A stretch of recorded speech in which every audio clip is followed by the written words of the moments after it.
फूलों की नगरी से आप सभी का स्वागत और अभिनंदन करता हूं। दोस्तों, क्या आप जानते हैं उदयपुर के कई रहस्यों के बारे में?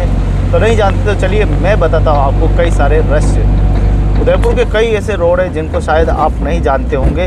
ये रोड वो रोड है जो कि एक समय यहाँ खेती बाड़ी बड़े पैमाने पर हुआ करते थे। दोस्तों, राजा महाराजा के समय से ही बड़ी बड़ी खेतियाँ अलाउट की जाती थी लोगों को, और उन लोगों को जो है कृषक और किसान के रूप में यहाँ नियुक्त किया जाता था। और उस ज़माने की ये खेतियाँ हैं जो जब हम खेती करना सीख रहे थे, जब खेतियों का उद्गम हो रहा था, उस समय की ये खेतियाँ हैं। और आपको बता दें कि उस समय खेती करना हम सीखे, पानी कुएँ खोदना, ये सारी चीज़ 16वीं शताब्दी के मध्य से ही आरंभ हो चुका था। हालांकि उससे पहले भी खेती होती थी, लेकिन 16वीं शताब्दी के बाद बहुत ज़्यादा खेती में क्रांति आई। और क्रांति के बाद आप देखें कि आज हम जिस खेती को हमने बहुत बड़े पैमाने पे उगाते थे, लेकिन आज धीरे धीरे खेती जो है नगरों से लुप्त होती जा रही है। नगरों के हम देखें कि 20 से 30 किलोमीटर तक खेती, अब ज़मीन, प्लाट, मकान, बड़े बड़े आलीशान मकान ऐशो आराम के लिए लोग बनाने लगे हैं। इन गाँवों को नहीं भूलना चाहिए। ये गाँव आज भी वही गाँव है जो आज हमें गाँवों की याद दिलाते हैं, हमें वो खेती की याद दिलाते हैं। आज व्यक्ति इतना लालची हो गया है कि वह खेती को बेचकर स्कॉर्पियो ला रहा है और थार जैसी गाड़ियाँ लाने की अपेक्षाएं रखता है। याद रखना दोस्तों, आप थार बेचकर खेती नहीं खरीद सकते, लेकिन खेती खरीदकर आप थार खरीद सकते हैं, बस खरीद सकते हैं। यही सोचने की बात है, यही सोचने का विषय है।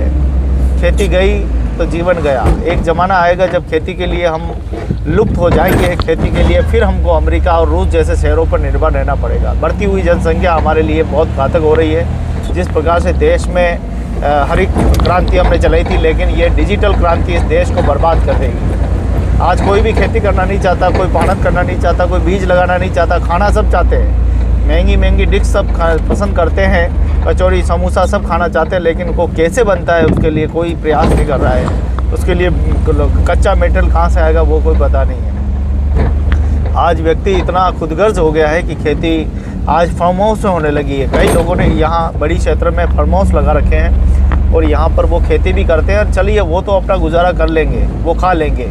अगर उनके पास 2 बीघा, 5 बीघा, 10 बीघा ज़मीन है तो वो कमा के खा लेंगे, वो अपना जीवन जो है वहाँ निकाल लेंगे और अपना घर का गुजारा भी उनका हो जाएगा। लेकिन सोचिए उन लोगों का क्या होगा जो रोज़मर्रा की ज़िंदगी जीते हैं, जिनको रोज़ आटा चाहिए। आज आटे की कीमत जो है 30 रुपये किलो हो गई है। देखते देखते 2 रुपये में किलो सरकार भले ही गेहूँ देने के वादे करे, लेकिन आज भी उन गरीबों तक वो गेहूँ नहीं पहुँच रहा है। और वो गरीब भी बड़े होशियार है, उस गेहूँ को ले जाके वापस उस दुकानदार को बेच देते हैं और वही गेहूँ वापस बाज़ार में 20 रुपये किलो में बिक रहा है। पता नहीं ये हमारा देश कैसा है कि गरीबों को सहायता देते, लेकिन गरीब अपने गेहूँ को बेचकर उसी पैसे का गलत वस्तुएं खरीदता है, नशे की वस्तुएं खरीदता है। तो दोस्तों, कुल मिलाकर बात यही है कि खेती अगर गई तो हमारा जीवन भी गया। और ये वही क्रांति है। एक ज़माना था जब हम बचपन में यहाँ पर ये देखिए बहुत पेड़ लगाए थे और यहाँ पर बड़े पैमाने पे खेती हुआ करती थी। गेहूँ, मक्की, बाजरा वगैरह सब हुआ करता था। और जो मैं खेती के प्रेमी थे, सीमित संसाधनों में भी अच्छा खेती का वर्ग जानते थे। दोस्तों, खेती गई और अब यहाँ पर नारायण सेवा संस्थान बहुत ही बड़ा हॉस्पिटल है, जो कि पोलियो पूरे विश्व में एक ही हॉस्पिटल है। और यहाँ पर पोलियोग्रस्त लोगों का निःशुल्क इलाज होता है और उसमें मुझे भी कई बार सेवा का आनंद प्राप्त हुआ और कई लोगों को सेवा के लिए मैंने यहाँ पर भेजा भी है। धन्यवाद देंगे कि उदयपुर में ऐसी धरती पर यहाँ पर सेवा कार्य भी है।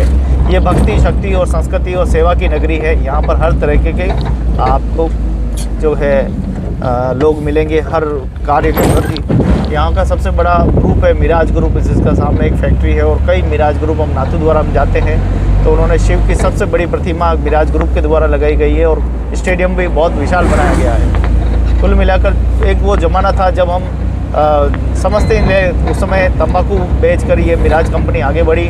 और आप यकीन नहीं करेंगे कि जिस व्यक्ति ने तंबाकू बेचकर आज इतनी प्रसिद्धि पाई है, जो एक समय में लोग सिर्फ खाकर थूक देते हैं, उसे भी लोगों ने करोड़पति और अरबपति बना दिया। आज वो हमारे उदयपुर नहीं, पूरे देश के सर्वांगीण विकास में भी बहुत बड़ी भागीदारी निभा रहा है। ऐसे मदन पालीवाल जी को धन्यवाद। अच्छे अच्छे काम करते रहे और मुरारी बाबू के अच्छे शिष्य हैं, अच्छे काम करें।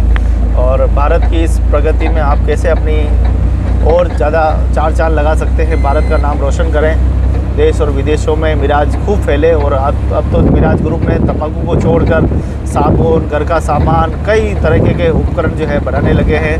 आशा करते हैं कि आप आने वाले समय में और ज़्यादा प्रगति करें। तो दोस्तों ये रही बहुत ही सुंदर बात। और ये है देखिए हमारे गांव का परिवेश। ज़्यादा हम दूर नहीं आए लेकिन ज़्यादा पास में ही है। और ये है फेनियों का गुड़ा। फेनियों का गुड़ा भी एक बहुत ही पुराना प्राचीन गांव है। तो ये है फेनियों का गुड़ा गांव। यहाँ पर अधिकतम, वैसे तो सब समाज के लोग रहते हैं लेकिन अधिकतम ये देखिए गाड़ीवाले लोहार समाज के लोग भी हैं और सबसे ज़्यादा डाकी समाज के हैं, ब्राह्मण हैं, वैष्णव हैं, कई समाज के लोग यहाँ पर रहते हैं। बड़े-बड़े यहाँ पे जंप, बहुत ही बड़े-बड़े जंप यहाँ पर मौजूद है।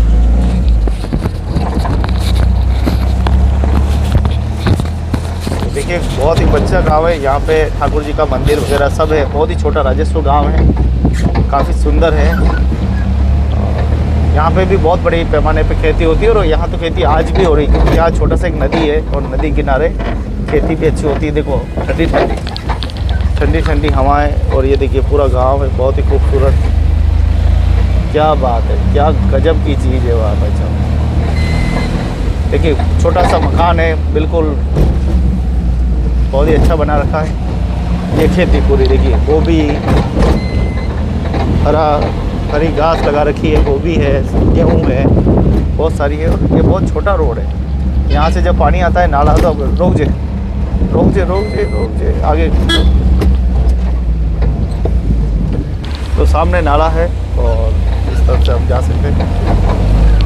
वास्तव में आज ये वीडियो बन रही है हमारी आईफोन में बन रही। देख वाह भाई वाह, ये देखिए मैं हूँ और ये मेरा भाई। देखो आराम से मनीष और हम दोनों जा रहे हैं। और इस खूबसूरत दृश्य को देखने के लिए आप सभी का बहुत बहुत धन्यवाद, आभार ज्ञापित करता हूँ। इसी प्रकार के आपका प्रेम स्नेह ऐसे ही मिलता रहे।